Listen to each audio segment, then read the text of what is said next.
Hey UTV Boondockers, in today's episode we're going to be installing and reviewing the Benlari Blinker Kit. So if you're just wanting to have one to roll around town, or if you want to install one for a road legal kit, this is a really good start for you. We're going to cover the unboxing, see all the things that it comes with, then we're going to run through the entire install process with some tips, and then we're going to show you how it works, so stay tuned.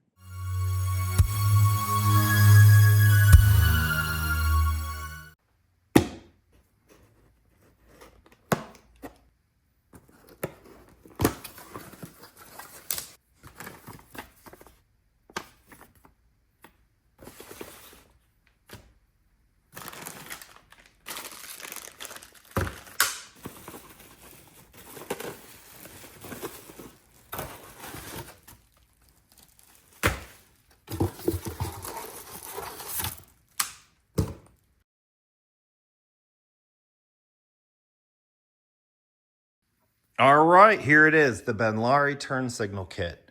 This is a lot of wire, but don't worry, we're gonna walk through the entire install process. I'll go through it with you. Down here, the instructions, not gonna cover much of those, but what does it come with? Everything that you need, right down to the horn.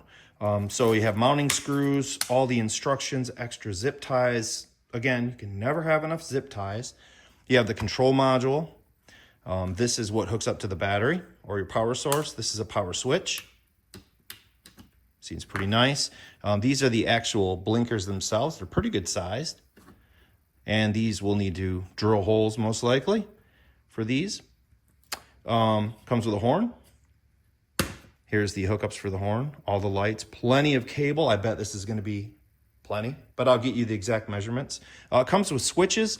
Now, I'm hearing that some people like these switches versus an automotive style flip, and we'll talk about that in a little bit. It also comes with, of course, the horn, which is a momentary, and then you could flick it down here for your hazards. Very cool option. Really wish I had this on a lot of other trips that I took. It would have been pretty handy for when there is traffic. So without further ado, let's go ahead and start this install.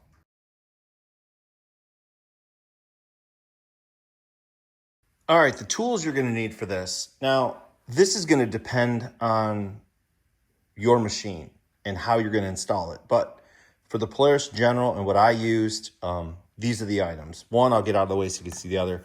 Liquid wrench, you don't necessarily need this, but I like to spray it on electrical connections.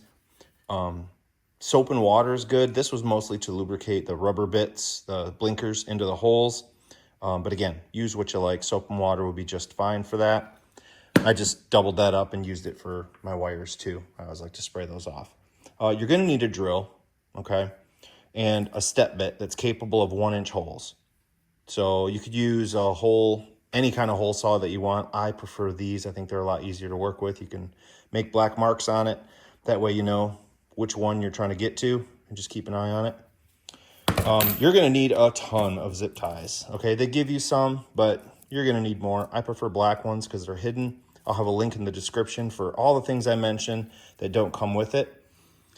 So they do give you screws and everything you need to make the blinker kit work, but there are some other things that I like to do. Example, I like to use shrink tube, okay?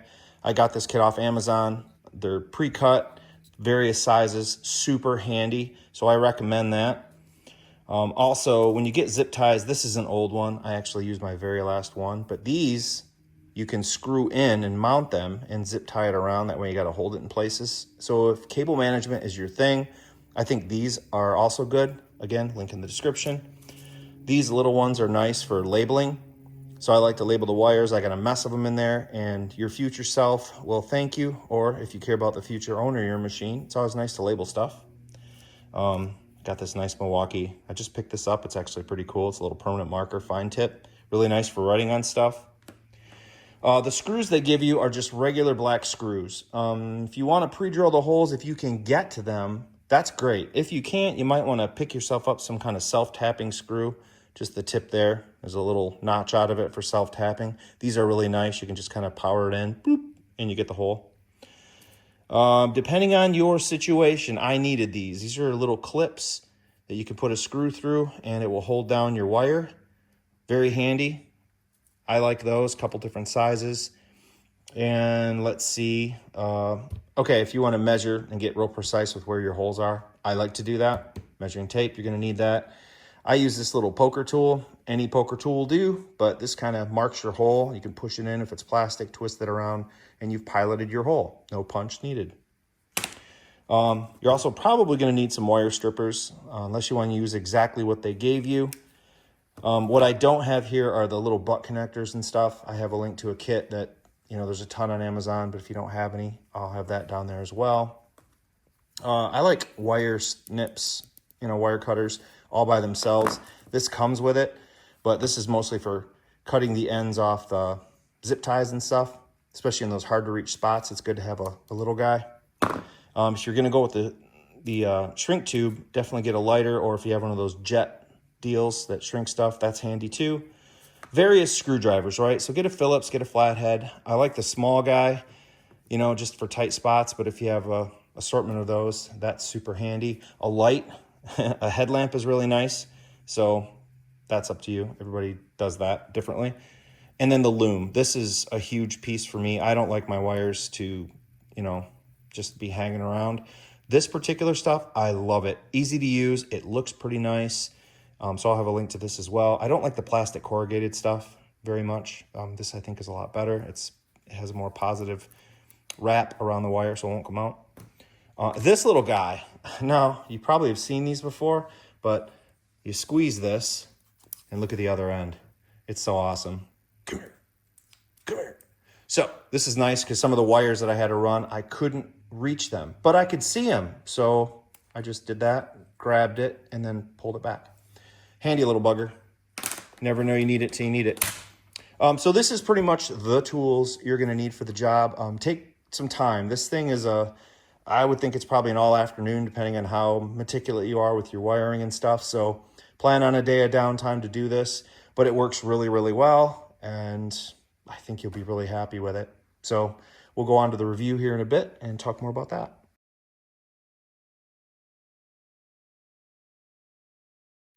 All right, so when you're getting into this install, the very first thing I would suggest you do is, because this is just a bundle of wires, get all your lights set aside so you can see them. Just lay it out somewhere on your hood. And then what we're gonna do is we're gonna hook it up. And we're just gonna make sure everything works, hit all the buttons and so on. So let's go ahead and do that. Be right back. All right, so as you can see, I've got all the bulbs set out. The horn is hooked up. Just gently push those on. Don't push them on all the way. They're kind of difficult to get off. If you do, there's ways. It's just more difficult. And of course, get your switches around. Make sure your power is accessible, right? And then you hook up your positive, and now we're going to do the negative. All right, I'm just going to hold this on there, but you can see all the lights are on. If they don't come on, check the power switch. Now, let's go ahead and try the horn. It's working, it just doesn't have enough power. 4-ways, those are doing it. Blinkers, those look good. Other side, those look good. All right, so I can start it really quick, get that horn going just to make sure. All right, I've started it. Let's try the horn. Yep, works. Now, if you do happen to push these on all the way, it's okay. It does suck to get it off, but you can just get a little screwdriver and just start pushing it off gently, and you'll get it off. There's a little indent that fits in that hole, and that's what does it.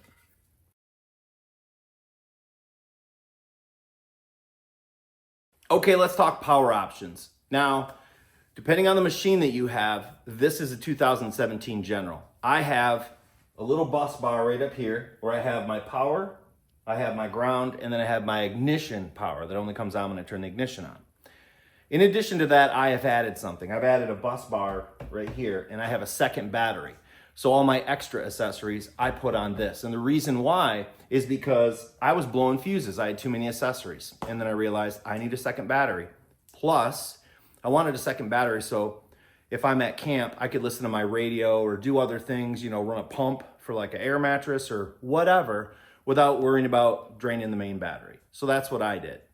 Some options, like the newer Generals, have a pulse bar, which is really cool. This one missed it by a couple years, but it's a bar right up here. If you have one of those and you have a bunch of different plugs, you can buy those pulse bar plugs and maybe use one of those. Perhaps other manufacturers have different options, but nonetheless, when you hook this up, if it's blowing fuses, you're gonna know pretty quick that you need to find a different circuit. It doesn't have enough power to service that and then whatever else is on that circuit. Okay, so now that we got power out of the way and we understood that, hey, this thing works good, now you're ready to dig into it. Now you can start unwinding all the wires. What I would do is turn it on again, maybe label the ones that are gonna be the front and the back because they just say left and right. Not a big deal, but just turn it on, figure those out, mark them. Then what you wanna do is when you untwine them, stretch them out. Make sure they're gonna go everywhere you need it to go. This is a 4-seater. It's a little longer than the 2-seaters, so I need to make sure everything's gonna fit. That's gonna be my next step, just to lay all these out. So layout, let's do that. Okay, when we talk a little bit more about layout, this is one of the things I'll show you. Hopefully this is easy to see. I put the control module up here. I've got the switches laying up here. I've got the main power, the other end of the power, and then this gray cord. This is an automotive style connector, waterproof, that hooks up to all the other pieces. When I laid it out like this, I put the left side over here. This is the front one, and this is the back one. And I put tape on both ends of that wire on each side of the disconnect. I did the same for the right side because that's the red light. You want to make sure that goes in the back. So you can write on these little left-right tabs if you want, however you want to designate this, but this will be pretty helpful once you're running things. And then also, of course, I've got the horn laying over here as well.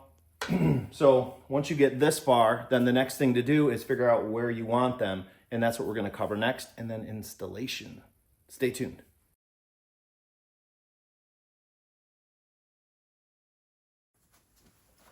All right, another tip is when you're running your wires, what you want to do is get these together. Now, these are for the fronts. I did the same thing for the backs. There's a mess of wire in the seat here. And running these is kind of difficult because you got these things flippy flopping around. So I like loom. If you're a good cable management person, this particular loom, I really like it. It opens up like this, and I've done it in some of my other videos. I love this stuff. I'll have a link to it down in the description, but you can just basically start this, fish it through, and it just goes over top of itself. Like so. And then this is a lot easier to run if you're going down the tunnel in the middle or up to the front, whatever the case may be. You're probably going to have to ball this up. They give you plenty of wire. I can't imagine a side-by-side where you couldn't run this. I even have some left over. So what I'm going to do is feed this on so this is a little bit easier to run to the front. The back is all hooked up, ready to go. And now I'm just going to focus on getting these front wires run.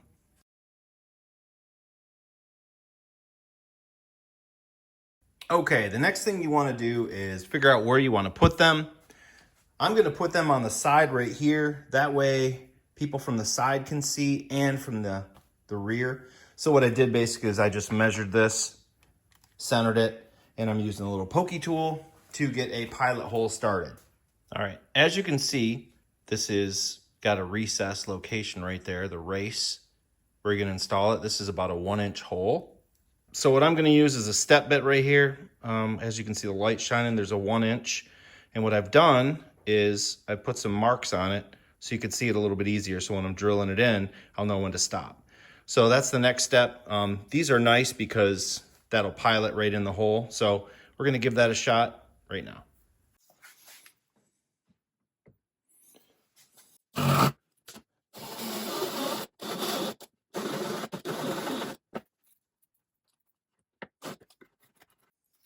Now be careful with this. It's really easy to just keep on going. And I've already done this ahead of time, but check behind it to make sure there's nothing going to get in your way. These are things you probably know, but it's probably worth mentioning. Now once you get the hole done, you'll notice this thing doesn't really want to go in there super easy. So you can just spray a little bit of silicone, little Dawn dish soap and water, whatever you want. Just something to give it a little bit of lube to go in. And Sometimes the edge doesn't want to go in. Don't poke it too hard, but you can probably just get that in there like so.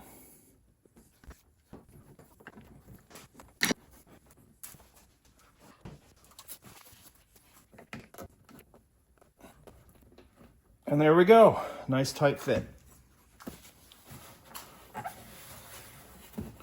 All right, so the location I chose to mount these, there and there. I still have to run the wires, zip tie. You're gonna need a lot of zip ties. So I'm probably just gonna run it up to the pillar up there, that bar, and then run it all the way up to the top. So most of the time you're gonna spend on this project is running wires and so on and so forth. Once that's finished up though, then we can get the control module up top there and the power switch, power lines, all those things, and the switches, get those wrapped up. It's not too bad. You're gonna spend probably a good afternoon working on this. So stay tuned while we wrap it up. We're almost there.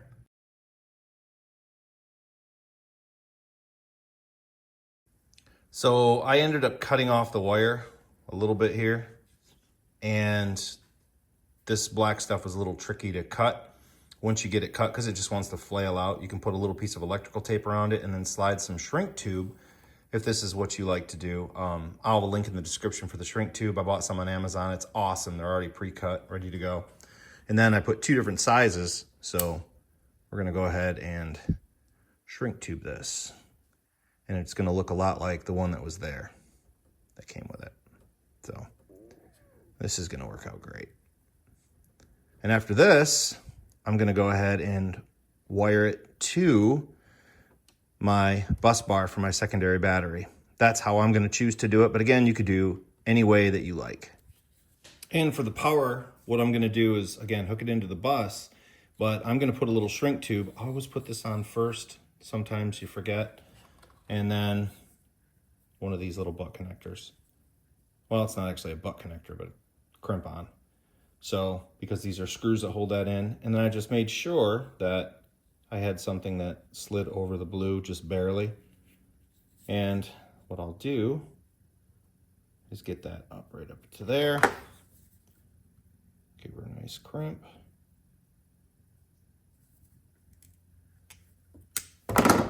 Make sure it's on there. And then I will go ahead and shrink tube that. Do the same for the ground and we'll hook it up. So here's an important note when you're to the point where you're installing your switches. The back side right here comes off, and the only thing that holds it is this little clip here. So you want to twist it and kind of start to wiggle this that way off. Just be careful not to push on these here and disassemble this from the actual switch, because that can happen. Mine started to come apart in the other, and you know, this is a lot nicer of a plug instead of having a wire push each one on. So this is great that it's ready to go. And if you look at the back side, once you have it apart, it only goes on one way. You'll see where there's no pins and it's blank. So the assembly is pretty straightforward, but just remember when you take this apart to wiggle it off like this, and then you could position it and put it in the hole. So that's a little caution so you don't break anything. Just be really gentle when it comes to the switches.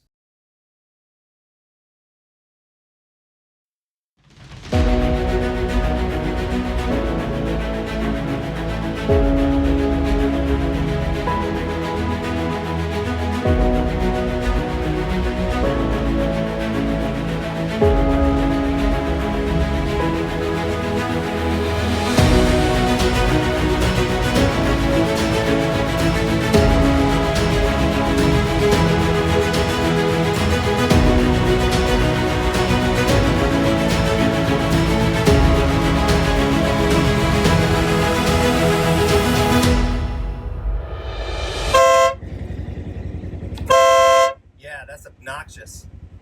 Love it. If you want an obnoxious horn like this, I'll have that link in the description too.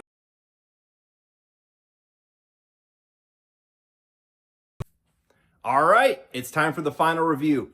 Would I recommend this product? Absolutely. It's a very good price for the product. It comes with pretty darn good components. The install, relatively easy. It just takes quite a bit of time. It all depends kind of on your cable management if you want to go the extra mile to loom it up and zip tie all the things. So The pluses, I really like the switches for the turn indicators. I kind of thought that I would like the automotive style a little bit better, but it works out quite well. I mean, honestly, these are trail machines. You shouldn't use it too often, and it's really easy to hit a button. You got a blinky indicator. That's great. I've also heard that the automotive style connectors, sometimes you might hit them with your knee, getting on a bouncy trail or whatnot. So I think those are going to work out quite well. I really like that it has the four-way hazards, and I really like the horn button there. I had a horn in here. I had a dedicated horn button, so it's kind of cool. I got rid of that, and now I'm using this one. So, and they're all just 2 buttons. Very sweet. Most of us have those spots open anyway. So really, it's all positive for the components, how well it works, ease of install, pretty darn simple.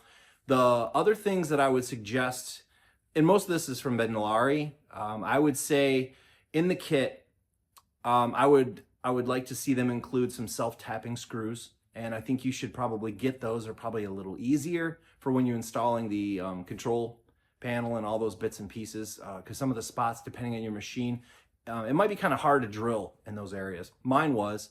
What I did is I put the control panel and the power switch way up under my dash, and then I spooled the extra wire up because I didn't want to snip what they had done, and just zip tied that all up under there. You're probably going to want to do something similar to that. So self-tapping screws are helpful. I had some laying around, so I used those. It worked out pretty great. So overall, I think it was a good install. Not much, any negative feedback really. It's all positive. It's good stuff.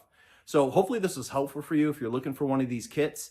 Time will tell of how well it lasts, but everything's sealed up really good. I liked how the lights fit in there and everything. It's just a really good kit. There's not much to say. So if this was helpful for you, take a minute and click that like button. And if you like these content, you like my style, consider subscribing. Do a ton of these and do them for you.